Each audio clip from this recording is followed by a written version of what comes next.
हमें कर्मों का फल नहीं बल्कि कर्म के पीछे के भावों का फल मिलता है। सब कुछ लूट लो लेकिन मजबूरी मत लूटो। हम कितने मासूम हैं। लॉकडाउन की खबर सुनते ही 2 रुपए का नींबू 10 रुपए में बेचने लगते हैं, 30 रुपए का प्याज 100 रुपए में बेचने लगते हैं, 25 का परवल 80 में बेचने लगते हैं। मरीजों के लिए ऑक्सीजन की कमी सुनते हैं तो ऑक्सीजन की कालाबाजारी शुरू कर देते हैं। हम मरीज को हजारीबाग से रांची पहुंचाने की बात देखते हैं तो 10 से 15 हजार रुपए मांग बैठते हैं। बनारस से गाजीपुर के लिए 10,000 मांगते हैं, मिर्जापुर से बनारस के लिए 5 से 10,000 मांगते हैं, नोएडा से दिल्ली के लिए 5,000 मांगते हैं। दम तोड़ते मरीजों की दुर्दशा देखते हैं तो रेमडेसिविर इंजेक्शन में पैरासीटामोल मिलाकर बेचने लगते हैं। हम जब मरीजों पर जान की आफत देखते हैं तो लाखों का बिल बनाकर चूसना शुरू कर देते हैं। हम मरीजों के लिए जरूरी दवाओं के नाम जानते हैं, फिर उनको स्टोर करना शुरू कर देते हैं। वास्तव में हम बहुत मासूम हैं या फिर लाशों का मांस नोचने वाले गिद्ध हैं।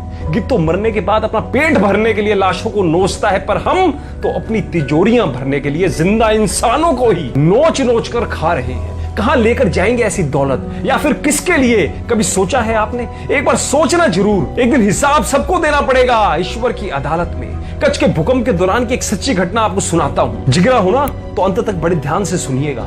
पुलिस राहत कार्य कर रही थी, मलबे को घर से निकालने के लिए। जीवित बच्चे, लोगों और मृतकों को बाहर निकाल रही थी।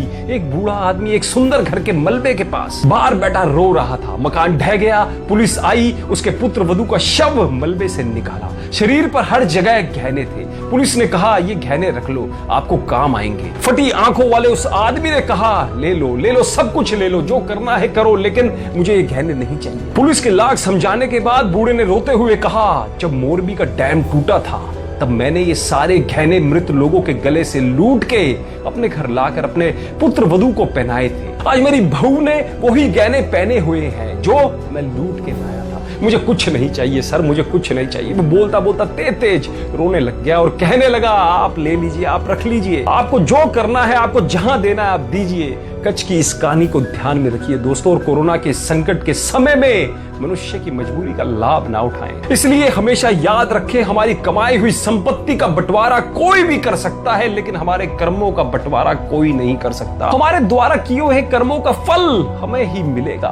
कर्म की गठरी लाद के जग में फिरे इंसान, जैसा करे वैसा भरे, विधि का यही विधान। कर्म करे किस्मत बने, कर्म करे किस्मत बने, जीवन का ये मर्म।